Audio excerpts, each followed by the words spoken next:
Alright, thought this would be a pretty cool little follow-up to what we've been doing on the last couple of videos, which is, we had a drive that we put in the freezer, went through and looked at it, and you could see that there was, some crystallization of frost and stuff like that on the platter. Did it again with this drive here, actually, a little bit more thorough. We actually put a desiccant into the bag as well, had it ziplocked, wrapped. There's no breather hole on this drive, so this was as airtight as a hard drive can generally get. So, and we wanted to kind of just show it doesn't matter what condition you're dealing with, you're still going to have the potential to have some frost buildup on the platter surface when you put it in the freezer, like that. And it's also good to keep in mind that putting it in the freezer does not repair a set of damaged heads.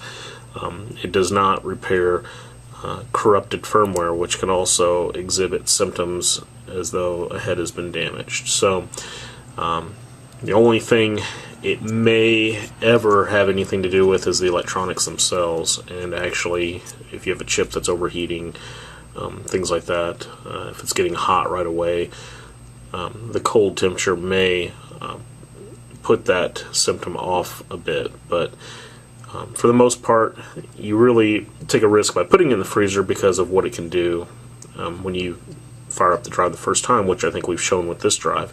The instant we powered it up, it tried to calibrate and it was starting to, and then it just lost the heads because the heads hit the area of the platter that actually had the little bit of accumulation of frost that were on there.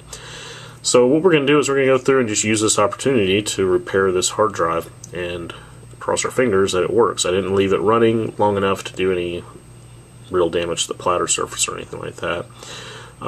But we'll go through and power it up quickly, just as kind of a follow-up to show you what the drive is doing. So we'll go over here to one of our imagers, and we'll get this set up.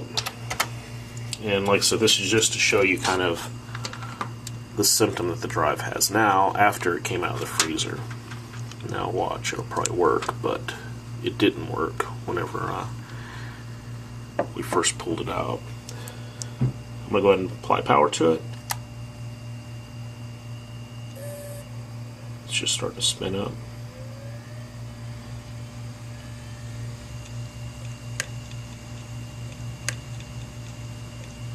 Okay, you hear the head clicking. That's that ticking sound.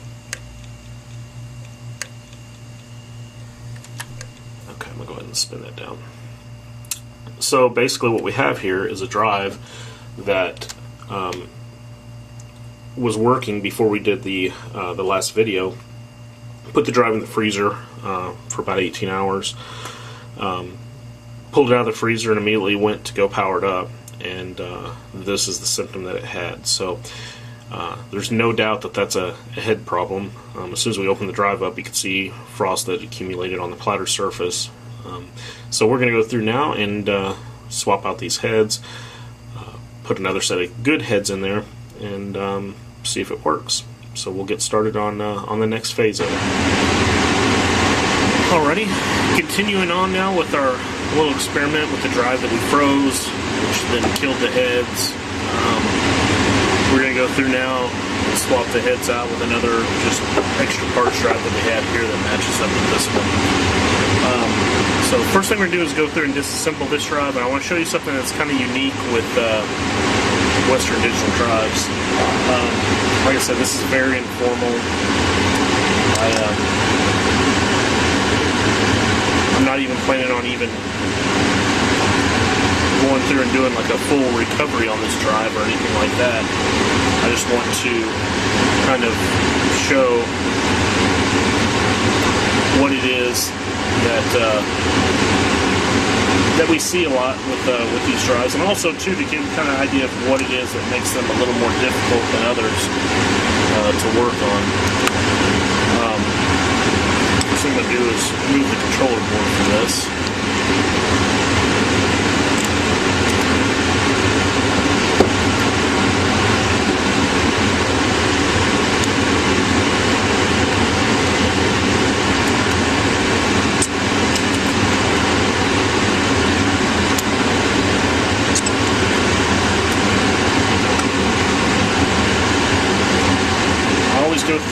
mark the boards that we're working with,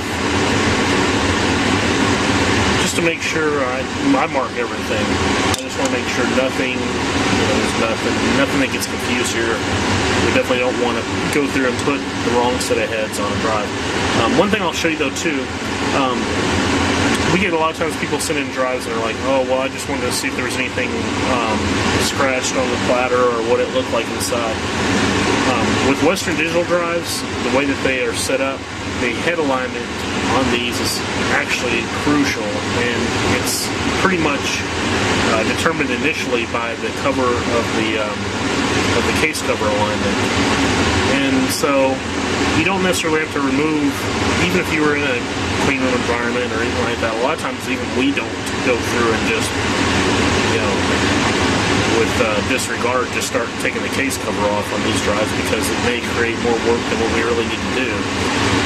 First thing we'll do a lot of times, and it may be a good idea anyway to do it on this one so we're not wasting our time, because we know, like I said, after that drive was frozen, it started clicking right away.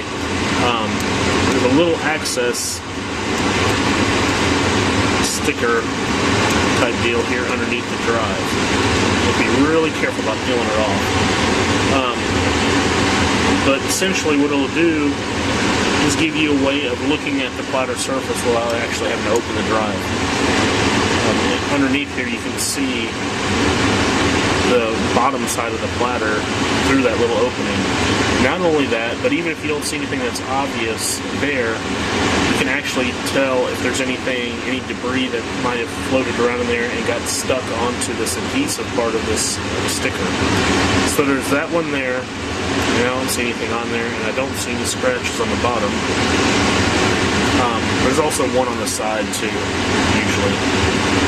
Like I said, if it's something you're like, wow, it sounds really horrible in my drive. It sounds like somebody dropped a bunch of sand in there. Yeah, it might be okay to go through and just peel that back and take a look before you spend the money shipping it in or something. Because if you see it looks like charcoal inside there on that label or anything like that, that's a good sign that the platter's damaged, and there's really no reason of even sending it in at that point. So just a little FYI.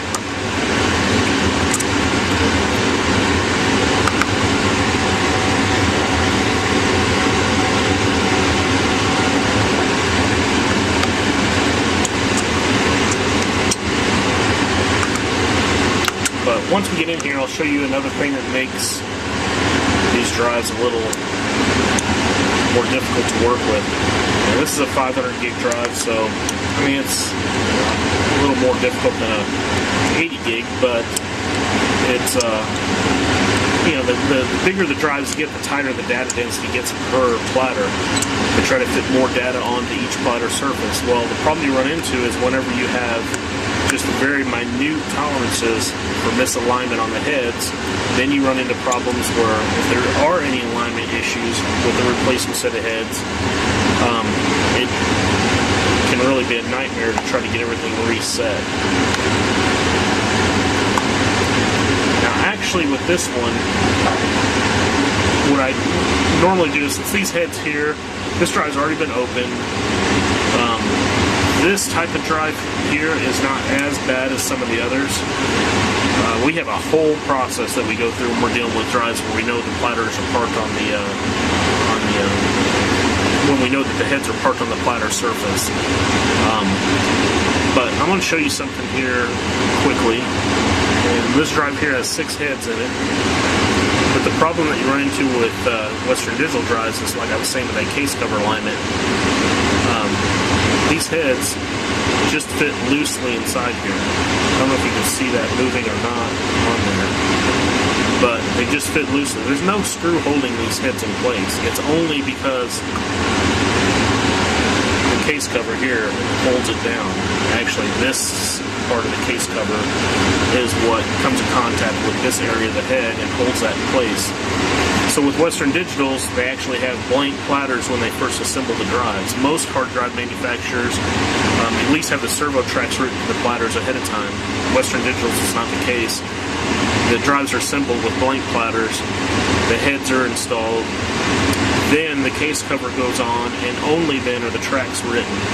So when you get into where you're dealing with Western Digitals, the initial track alignment on the platter is completely random.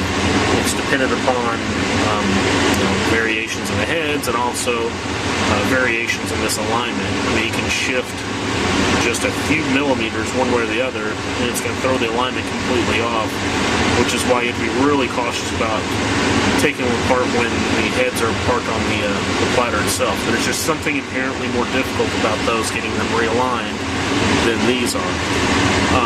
Just one of the nuances of the drive itself. Like I said, this is extremely informal. I'm not even wearing gloves on this job. This is just something we're just kind of seeing if this is even going to work. So we're just going to go ahead and finish on.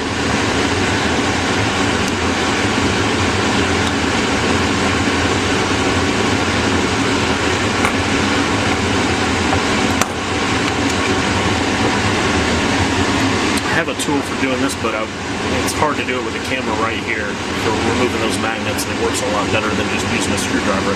But again, this is not an actual customer drive. From there, we'll go through and I'll pull this up. Now, another thing also is these out of here.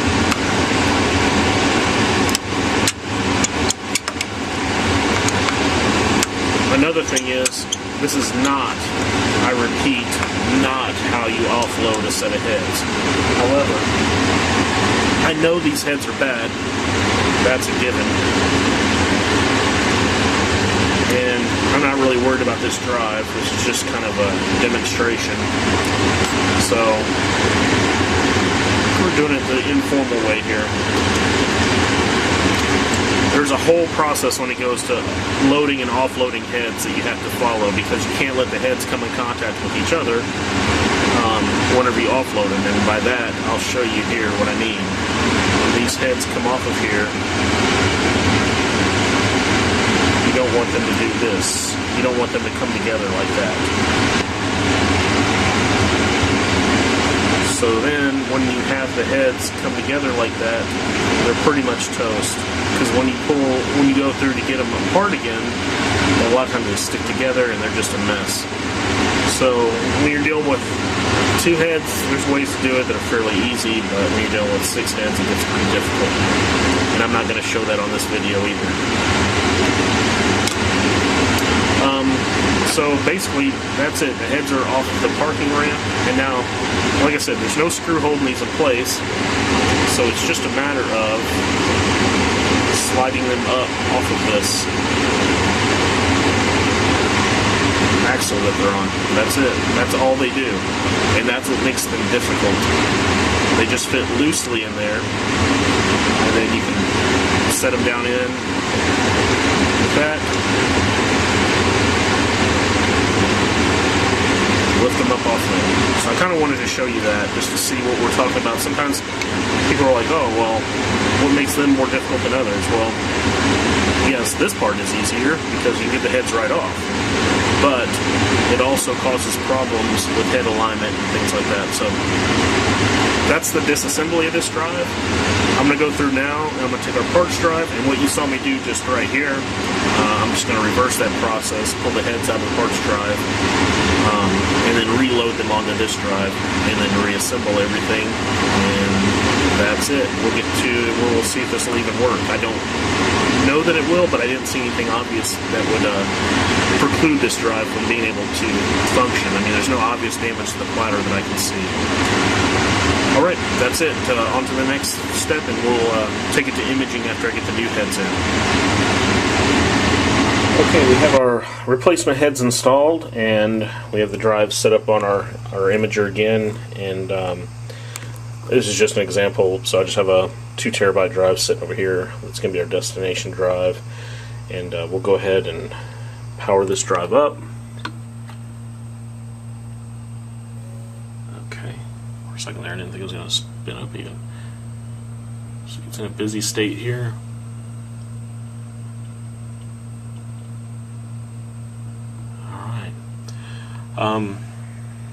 Looks like the heads took, so that's good, and we'll refresh, and yep, there is our drive again. Sweet. Okay, and we'll go through and just, I'm not going to build a head map or anything like that on here. I'm just going to go through and just see if I can even get it to start the imaging process.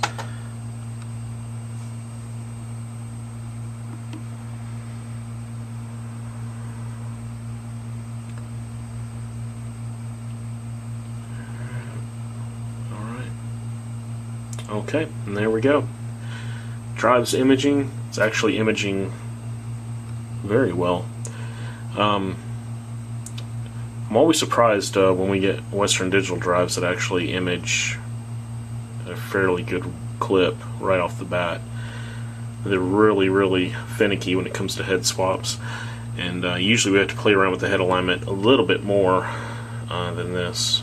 Usually I would have gone through, powered this up, probably had some clicking, pause the video, made some adjustments and come back. But this one here, when the heads actually park off of the platters onto that parking ramp, they're a little bit more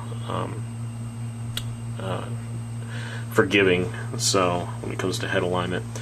But anyway, this is it. So it's looking good. We can see down here, just to give you a little idea of what we'd look at when we're imaging. We can go through and see it has the NTFS boot sectors are being shown, how many files that are being recognized at this point.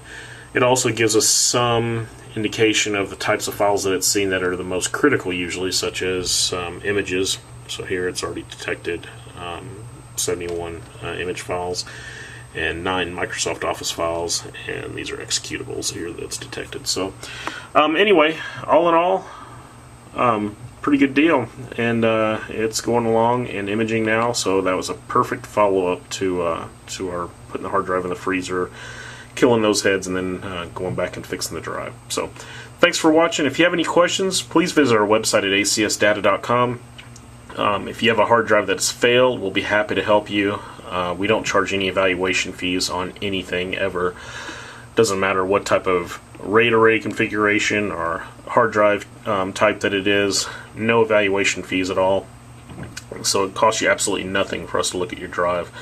Also, in most cases, we don't charge any attempt fees either. Standard hard drives like this, no attempt fees. The only time we ever charge an attempt fee is if a drive's already been opened by another company, or you get into some of the really big RAID arrays and things like that.